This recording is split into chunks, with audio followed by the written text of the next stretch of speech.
তায়েফের জমিনে আমার নবীর পাথর মারল যুবকের দল। উশৃঙ্খল যুবকগুলি নবীর শরীর থেকে রক্ত ঝরায় ফেলল। যেই শরীরে মশা মাছি বসা হারাম ছিল, ওই জমিন ওই শরীর থেকে তায়েফের জমিনে রক্ত ঝরাইয়া জুতা মোবারক রক্তে আটকে গেল। ফেরেশতা এসে কয়, নবী গো, রক্তের ফুটা মাটিতে পড়তে দেই নাই, ওগো নবী অনুমতি দেন, দুই পাহাড় চাপা দিয়া তায়েফের মানুষগুলোকে সবকে মেরে ফেলবো। রাসূল বলেন, না, আমি ধ্বংস কামনা করি না, আমি ওদের ধ্বংস চাই না। আল্লাহ আমার উম্মত আমাকে চিনে না। আল্লাহুম্মা হদি কওমি ফাইন্নাহুম লা ইয়ালামুন। আল্লাহ, এরা আমাকে এখন চিনে নাই, এখনো আমারে ওরা চিনছে না, এখনো আমারে চিনছে না। মালিক তুমি রাগ কইরো না, আল্লাহ তুমি তাদেরকে মাফ করো। আল্লাহর কাছে আরো নবী কান্দেন। নবী কয়, মালিক যদি ধ্বংস করে দাও, আমি কালেমার দাওয়াত দিব কারে? এক আল্লাহর দাওয়াত কারে শুনাইমু? তাওহীদের কথা কারে আমি শুনাইমু? সবরে যদি মেরে ফেলো, আল্লাহরা বুঝে না, ওদেরকে তুমি মাইরো না, মাইরো না। কত নরম নবী, কত নরম নবী, কত নরম দিলের নবী। তায়েফের মাটি থেকে নবী আসলেন, এই দিকে নবীজির মেয়েরা, নবীজির শরীরের মধ্যে এরকম রক্তের দাগ কত হয়ে আছে, সবাই কান্নাকাটি করে। কিন্তু নবীজির কলিজার টুকরা মেয়ে ফাতুনে জান্নাত ফাতেমা রাদিয়াল্লাহু তাআলা আনহা, আমার নবীর কলিজার টুকরা মেয়ে, যেদিন খাতুনে জান্নাতের মা নবীজির পবিত্র বিবি আম্মা জান খাদিজাতুল কুবরা রাদিয়াল্লাহু তাআলা আনহা যেদিন ইন্তেকাল করেন, ওই দিন নবীজির হাত মুবারক আম্মা জান খাদিজাতুল কুবরা রাদিয়াল্লাহু তাআলা আনহা মেয়ে ফাতেমার হাত ধরে কইছিলেন, মারে, আমি দুনিয়া থেকে বিদায় হয়ে যাচ্ছি। আমি যতদিন ছিলাম মক্কার কাফিররা তোমার বাবার গায়ে টুকা দিতে পারে নাই, আজ আমি খাদিজা চলে যাচ্ছি, মা, তোমার হাতে তোমার আব্বারে আমানত রেখে গেলাম। তায়েফের জমিন থেকে নবী যেদিন আসলেন, নবীজির শরীর থেকে রক্ত দেইকা খাতুনে জান্নাত দরজা বন্ধ করে সবাইকে বের করে দিয়া দরজা বন্ধ করে ফেলছেন। নবী বলতেছে, মা, দরজা কেন বন্ধ করো? খাতুনে জান্নাত কই, বাবা, দরজা বন্ধ করে আমি তোমার আল্লাহর সাথে কিছু কথা বলতে চাই। দরজা বন্ধ করে খাতুনে জান্নাত আল্লাহকে ডাক দেয়া কয়, মালিক, ও মালিক, তুমি না বলেছো আমার আব্বা তোমার দোস্ত, দোস্তরে এইভাবে বুঝি মারে বেঈমানের দল? ও মালিক, তুমি তো ইব্রাহিম খলিলের জন্য নমরুদের আগুনকে তুমি ফুলের বাগান বানায় দিছো, মূসা নবীর জন্য নীল দরিয়ার পানিতে তুমি রাস্তা করে দিছো। আল্লাহ, তুমি যদি সবাইকে ওই রকম আগুনকে তুমি ফুলের বাগান বানায় দিতে পারলা, তাহলে তুমি কি আমার আব্বার জন্য তায়েফের জমিনের উশৃঙ্খল যুবকগুলির পাথরের চাকাকে কেন তুমি তুলা বানায় দিতে পারলা না? আল্লাহু আকবার জোরে কর। কেন তুমি তুলা বানায় দিতে পারলা না? যদি তুমি চাইতা পাথরের টুকরাগুলোকেও তুলা বানায় দিতে পারতা।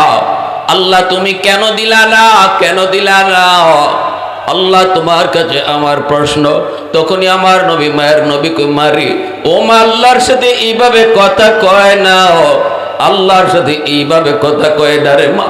তখনই নবীজির কলিজার টুকরা মেয়ে খাতুনে জান্নাত কই, বাবা গো, তুমি আমারে নিষেধ করো, আমার মনের হালত তুমি জানো না, জানো না। তুফান শুরু হয়ে গেছে গো বাবা, কারণ তুমি তো আমার বাবা। শুধু বাবা না গো বাবা, আমার আম্মা তো আমার হাতে তোমার আমানত রেখে গেছে। ও বাবা, বাবার দরদ কেমন এটা তুমি কেমনে বুঝবা? জন্মের আগেই তো বাবা তুমি বাবা হারাইছো। বাবার মায়া কেমন এটা তুমি বুঝবা না। তোমার আল্লাহর তো বাবাই নাই, আমার তো বাবা আছে, আমি বুঝি, আমি মেয়ে, আমি তো বুঝি বাবার দরদ। বাবা গো, আমি পারলাম না তোমার আল্লাহর এই কথা না জিগায়া। মায়া নবী চুমু খায় কয়, মারে ও মা, এইভাবে আল্লাহর কয় না, এইভাবে কয় না। কয় নবীর চোখ দিয়া পানি ঝরা ঝরা। আল্লাহ নবী খাতুনে জান্নাতের উরাতে নবী ঘুমায় গেছেন। আর খাতুনে জান্নাত নবীজির এই রক্তাক্ত দেহটা, ক্ষত বিক্ষত দেহটার মধ্যে তিনি কাপড় লাগায়া লাগায়া গরম পানি দিয়ে কাপড়টারে ভিজায় ভিজায় মালিশ করতেছেন। নবীজি একটু আরাম পায়া মেয়ের উরাতে নবী ঘুমায় গেছেন।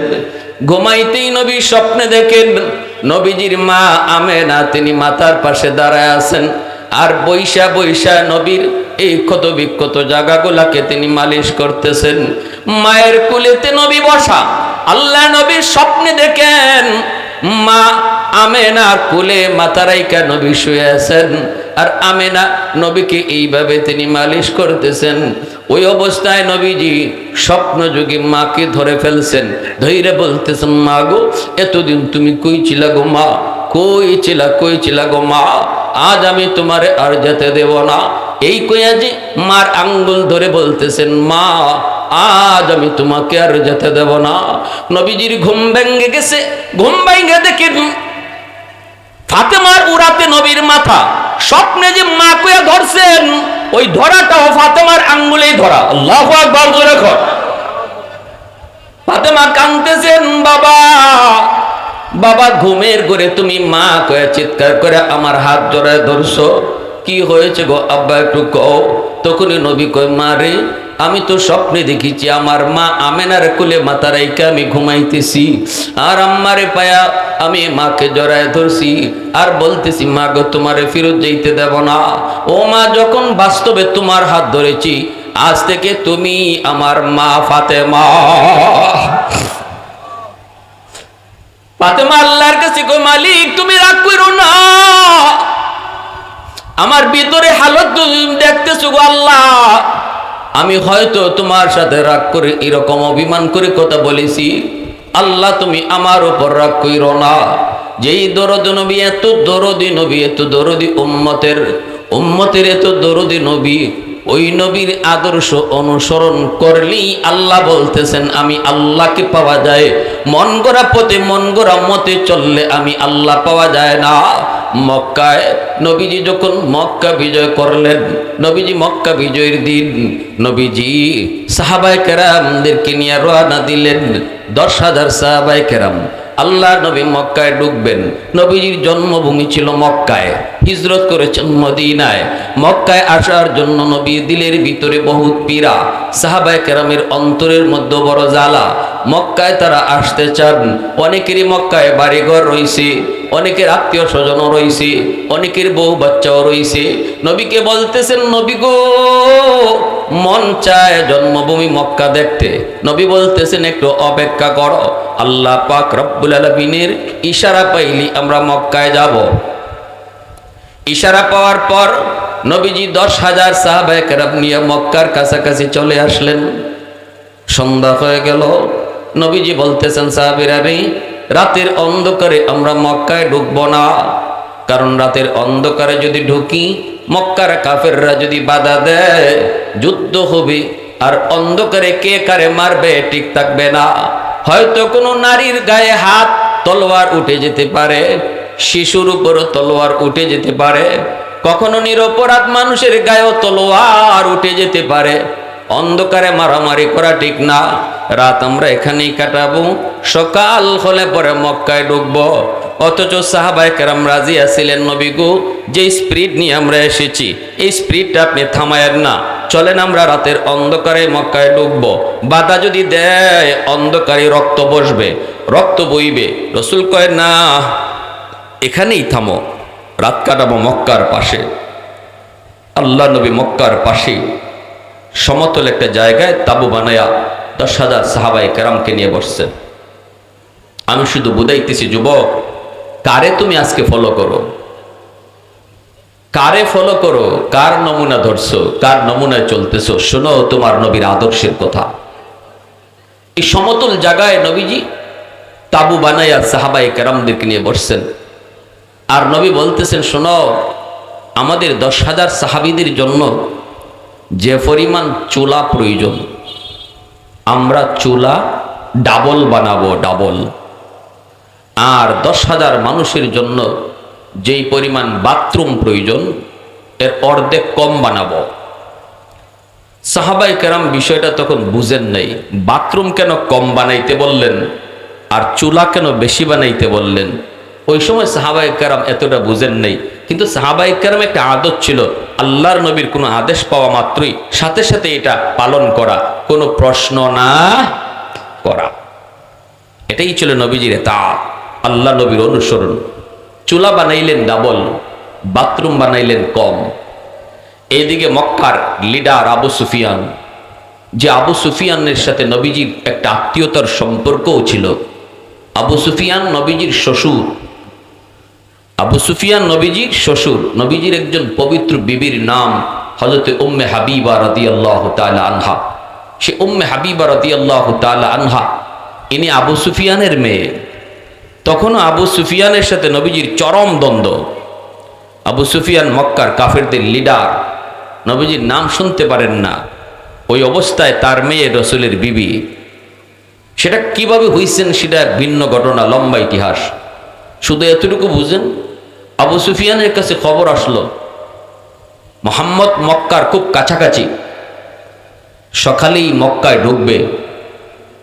আবু সুফিয়ান লিডার মক্কার মানুষদেরকে নিয়ে মিটিংয়ে বসলো যে আমরা মুহাম্মদকে সকালে ঢুকতে দেব নাকি বাধা দেব।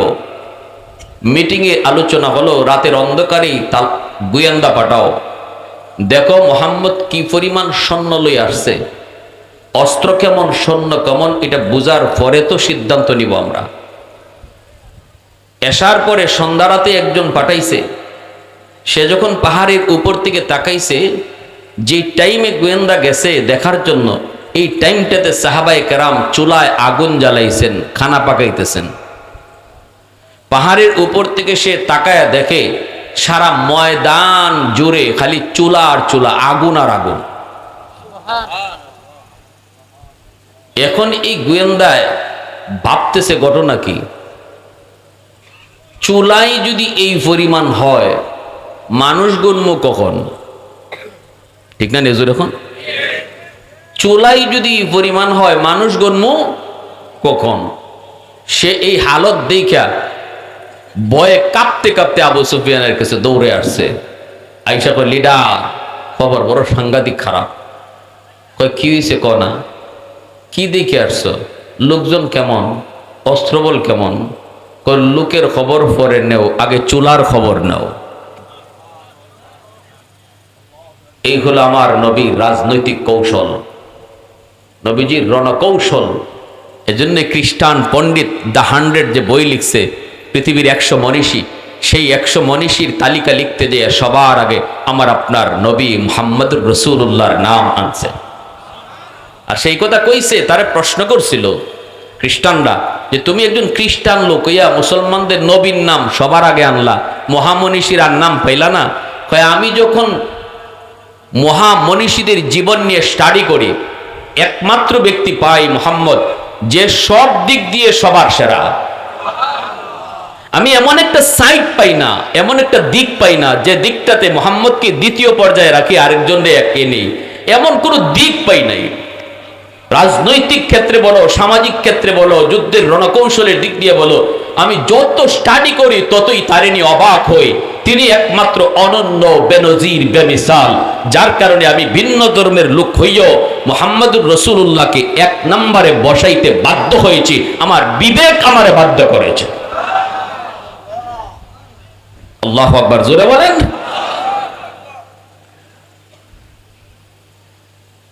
কৌস্তাক রণক যুদ্ধের জন্য প্রস্তুতি নেবেন, ভালো কথা, সৈন্য কেমন পড়ে, যেই পরিমাণ চুলা দেখছি, আমার মনে হয় মুহাম্মদ 50-60 হাজার মানুষ লইয়া আসছে, অথচ নবীজি লইয়া আইছেন 10,000।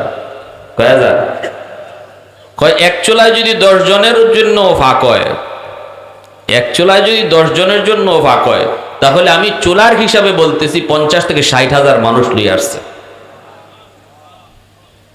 আবু সুফিয়ান ঘাবড়াই গেছে। 50-60,000 মানুষ যদি থাকে, যুদ্ধের জন্য সকালে যুদ্ধ করা লাগবে না, এরা যদি লাইন ধরে মক্কায় ঢুকে, এমনিই তো মক্কা বিজয়, মারামারি লাগবে না তো, ঢুকলেই বিজয়। আবু সুফিয়ানের সারা রাত ঘুম নাই, লিডার মানুষ তো। শেষ সাথে আরেকজনরে পাঠাইছে, কই তুই গে যাই একটু খবর নিয়ে দেখতো আগ্রাতের গোয়েন্দার রিপোর্ট সত্য কি মিথ্যা। এ শেষ সাথে যে টাইমে গেছে দেখার জন্য, ওই টাইমটাইতে সাহাবাই কেরাম ঘুম থেকে উঠছেন, এখন অজু করবেন, নামাজ পড়বেন। ঘুম থেকে ওঠার পরে কিন্তু একটা বাথরুমে চাপ দেয়, ঠিক না নি? তো বাথরুম তো সংখ্যায় সমান না কম? চুলা ছিল বেশি, বাথরুম কম, যার কারণে বাথরুমের সামনে, প্রতিটা বাথরুমের সামনে বিশাল লাইন হয়ে গেছে। প্রতিটা বাথরুমের সামনে কি হয়েছে? লাইন। এ পাহাড়ের উপর থেকে তাকায় কয়, ভগবান ভগবান, রাম রাম রাম। আমি মানুষ গণ্য কখন বাথরুমের সামনে যে লাইন দেখতেছি এক একটা, সবার তো আর বাথরুম ধরছে না, বেশিরভাগ তো এখনো তাঁবুতেই, দুই একজন আইসে বাথরুমে। এতেই যদি এত লম্বা লাইন হয়, তাহলে মানুষ গণ্য কখন? সে এই হালত দেখে ওর ভিতর আরো কাঁপুনি শুরু হয়ে গেছে।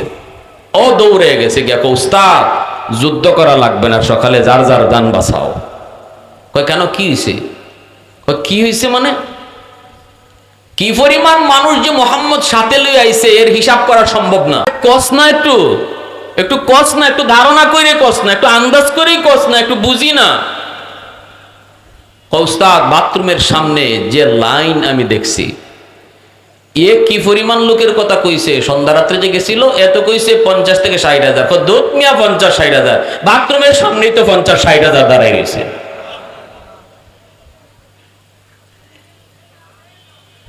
আবু সুফিয়ান কয় যুদ্ধ করা লাগবে না, যার যার যান বাঁচাও। লিডার আবু সুফিয়ান কি কইল? যুদ্ধ করা লাগবে না, যার যার যান বাঁচাও। এজন্য সকালবেলা যখন রসুল 10,000 সাহাবী নিয়ে মক্কায় ঢুকেন, তখন কেউ বাধা দেয় না। আল্লাহু আকবার জোরে বলেন। এক রসুলের এক রণ কৌশলে মক্কা বিনা রক্তপাতে বিজয় হয়েছে। কেউ বাধা দিতে আসে নাই, মক্কার রাজপথ ফাঁকা। আরো রসুল ঘোষণা দিয়েছেন, শোনো, লা তাসরিবা আলাইকুমুল ইয়াউম, আজকের দিন বদলা নেওয়ার দিন নয়। ইউসুফ আলাইহিস সালাম যেভাবে তার ভাইদেরকে ক্ষমা করে দিয়েছিলেন, আজ আমি মুহাম্মদ রাসূলুল্লাহ মক্কার সমস্ত আম জনতাকে সাধারণ ক্ষমা করে দিলাম। এমন রসুল বলছেন, যে তলোয়ার নিয়ে সামনে দাঁড়াবে শুধু তার সাথে প্রতিবাদ হবে, আর কারো গায়ে হাত তুলবা না। আল্লাহর নবী সাহাবায়ে কেরামদেরকে বলেন, সাহাবীরা শোনো, সবাই যার যার ঘরে থাকবে। ঘরে থাকলে পরে কোনো হামলা হবে না, নারীর উপরে হামলা হবে না, শিশুদের উপরও হামলা হবে না, মন্দিরেও তাদের হামলা হবে না, গির্জায় কোনো হামলা হবে না, তাদের মন্দিরে যে থাকবে তার গায়েও কোনো হামলা হবে না। এইভাবে রসুল ঘোষণা দিয়া বলেন, সাহাবীরা শোনো, আজ তোমাদের বাড়িঘর দখল করার জন্য মক্কায় আসো নাই।